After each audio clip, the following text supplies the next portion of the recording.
फर्जी नामों पर पैसा उठाने का खेल अब हमेशा के लिए बंद।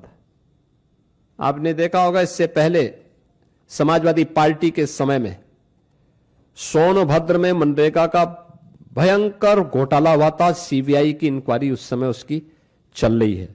यह भी उनके समय में लगातार होता रहा है। 6 माह में अनिवार्य सोशल ऑडिट,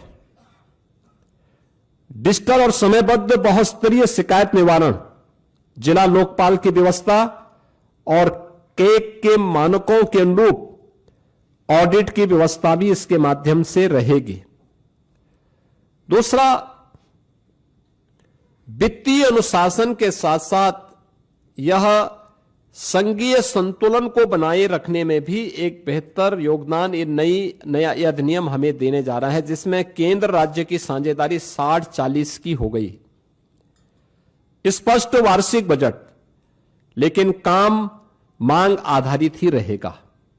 यानी काम जो मांगेगा, गांव में मांगेगा, उसके अनुरूप ही वहां पे उसको कार्य भी दिया जाएगा।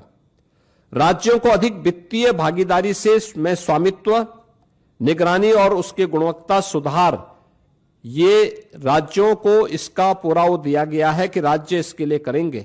और मेरा मानना है कि कुल आवंटन में वृद्धि करके राज्यों को इस मनरेगा की तुलना में अगर इस नई स्कीम के माध्यम से आप देखेंगे तो विकसित भारत जी राम जी के माध्यम से 17,000 करोड़ रुपए अधिक धनराशि इसके माध्यम से प्राप्त हो सकती है। इसमें राज्यों को, यानी इससे पहले होता क्या था मनरेगा में, जिन राज्यों में श्रमिक कम है, जिन राज्यों में गरीबी कम है, उन राज्यों में पैसा ज्यादा जाता था क्योंकि फर्जी भुगतान होता था। लेकिन अब जिन राज्यों में लेबर क्लास ज्यादा है, जिन राज्यों में उन लोगों को, श्रमिकों को रोजगार की गारंटी मिलनी चाहिए, उन राज्यों को इसके माध्यम से ज्यादा कार्य मिलेगा, श्रमिकों का अधिकार बढ़ेगा, भुगतान उनका सुरक्षित होगा, किसान को समय पर भी श्रम उपलब्ध होने लगेगा।